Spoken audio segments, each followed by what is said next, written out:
3 hours after I set the last box down, coffee still warm on the counter. 5 strangers pushed into my cabin like they owned the hinges.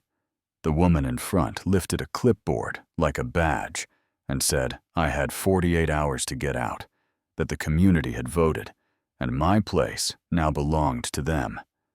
Then she added the weirdest line I've ever heard about my own backyard. "No digging last warning." I laughed the way you laugh. "When your brain is still spinning up," told her I closed yesterday, and the cashier's checks were probably still warm in the bank's drawer. But she just scanned the beams, eyed the slope behind the cabin, and repeated it. No digging like I'd threatened to bury a meteor back there. I didn't know it yet, but that one phrase was the thread that would unravel 37 years of secrets. Let me back up, because context matters. If you're going to judge a man's reaction to crazy, you know what I mean? I'm Logan Reed, 30, I'm a landscape designer by trade, recovering corporate decorator by confession. I spent too long laying down perfect sod in courtyards. No one stepped on, got divorced in the kind of slow, quiet way that makes a house feel like a voicemail. And I came to Pine Hollow Ridge for a reset, an A-frame with honest bones, a creak you can hear from the porch pines that argue softly with the wind. Big plan to turn the place into a native garden and a little trail where kids could learn that dirt is alive. I didn't move out here to fight, but I've been the underestimated kid my whole life, pushed around told to wait my turn. And there's a point where you stop apologizing for taking up space. The clipboard lady introduced herself as Carol Whitman. HOA president posture, like she rehearses arguments in the mirror. 4 people behind her, who looked like they'd rather be literally anywhere else. One twitchy kid in a thrift store polo couldn't pick a foot to stand on. Carol stretched a tape along my fence like she was roping a calf rattled off violations with a voice that loved the sound of itself. 2 inches over, allowed height, improper drainage, unauthorized vegetation patterning, $500 fine 48 hours to prove legitimate occupancy or community action. I asked if that meant a potluck or a pitchfork. She didn't blink, but her hands did just a tremor.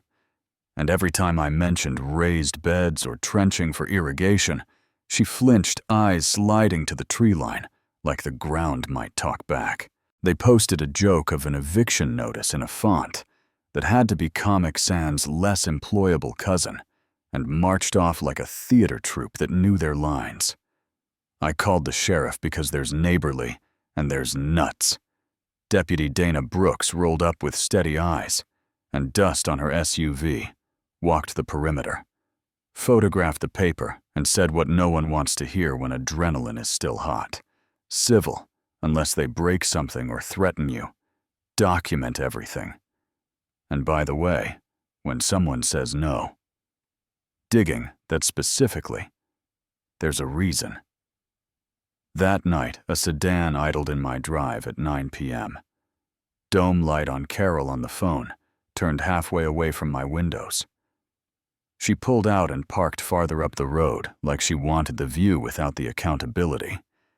And every time her face tilted toward that slope, my gut made a note. Morning delivered her enforcement team, the twitchy kid, 2 teenagers, who looked underfed and overconfident. A megaphone that made Carol sound like a gym teacher with a grudge. They marched around with measuring tapes called a rain puddle, a drainage violation. Photographed my deck boards like CSI for home goods. Slapped another notice on the door titled Immediate Eviction, and left me with one useful data point. Carol was terrified of anyone disturbing the soil behind my cabin. I phoned a friend, Mark Adler, environmental attorney, with a hobby of demolishing bad paperwork. And he said what good lawyers say, keep every scrap. Find a local title nerd. Desperate theater usually means money on the line. A walk around the loop got me. Sophia Morales, 2 cabins down. Retired teacher voice that could hush a cafeteria, she said. Carol used to be normal, and then she wasn't, no. It's inspections for cheerful mailboxes, fines for gardens. Too green, lots of talk about a resort deal that would save the community, and lots of whispering about debts. Old stories travel slower and land harder. Earl Bennett in a sun hat told me my ground used to be. Miss Ada Calloway's sweet woman kept white posts behind the house, marking a family plot then.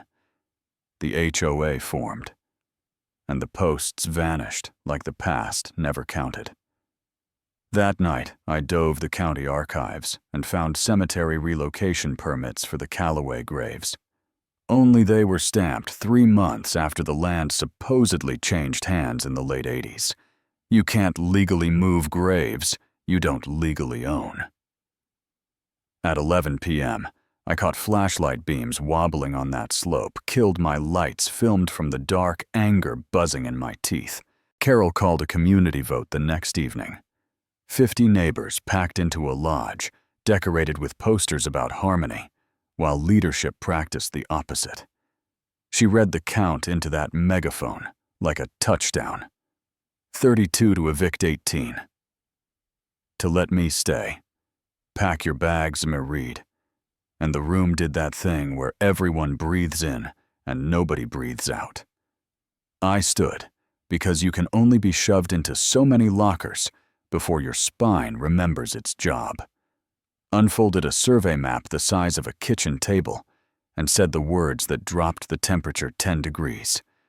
Every parcel at Pine Hollow Ridge is held by Timberline Vista Holdings, LLC. That's mine. The houses are leased. The dirt is mine, including the land under Carol's deck. The room didn't erupt.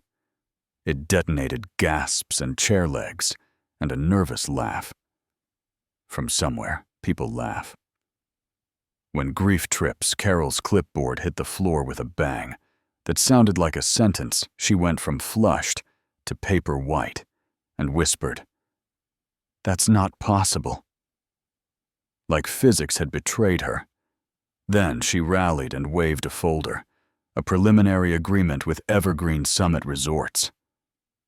She said everyone was bound that I wasn't fighting her anymore. I was fighting a corporation.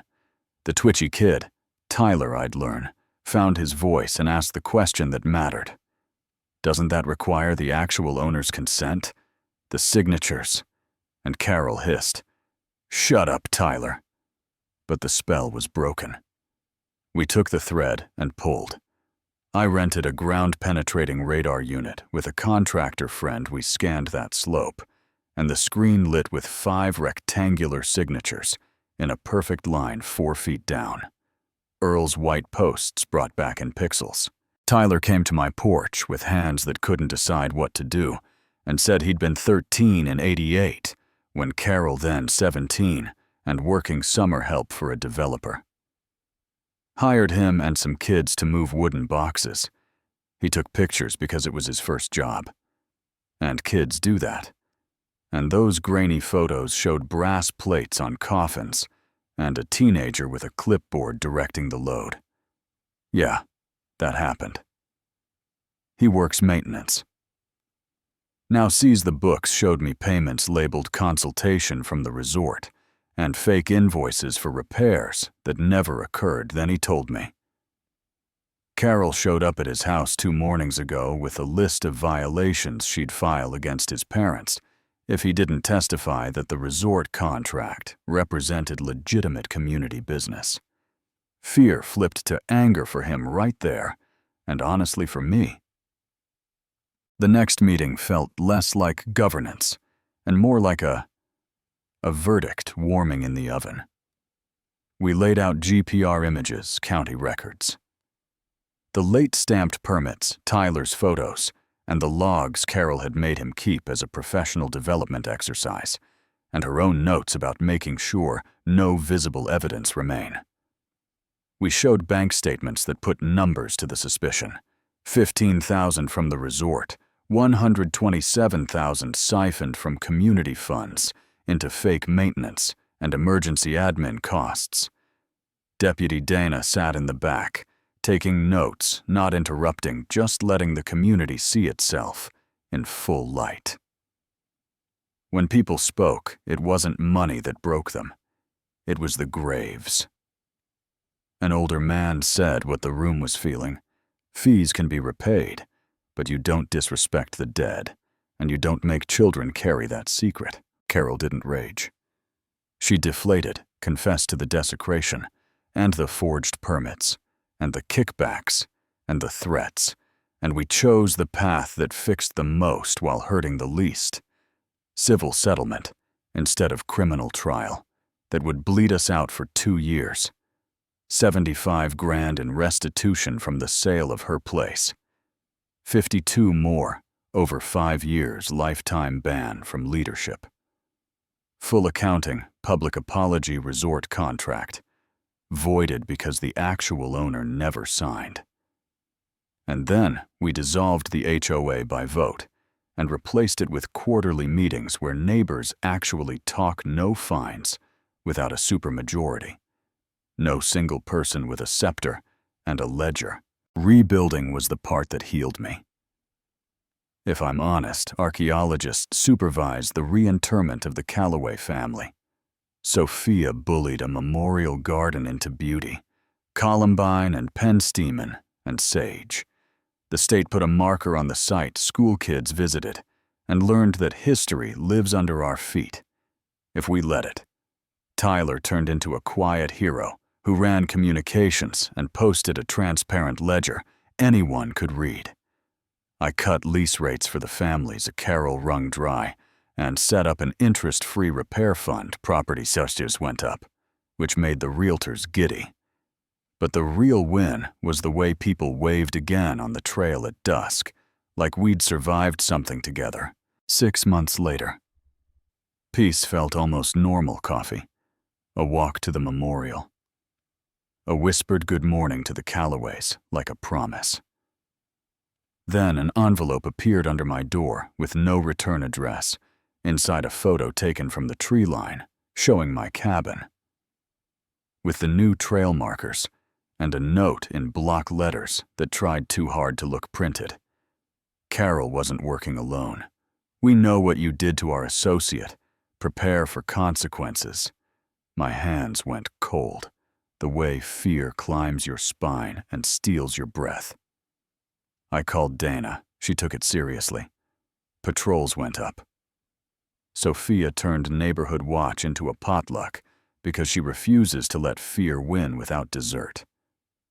Tyler put up more cameras, and at the final property transfer, I watched Carol climb into a moving truck, look back at the ridge with that calculating face and mouth, something I barely caught.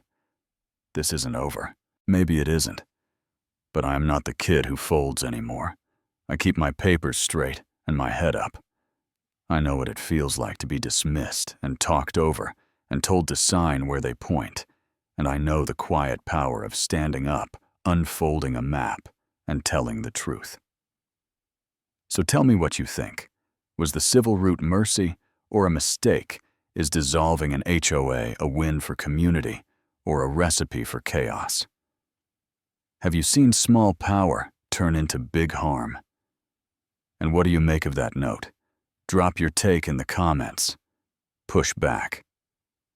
If you disagree, tell your own story.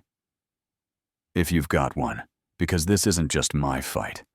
It's a question of what justice looks like, where you live.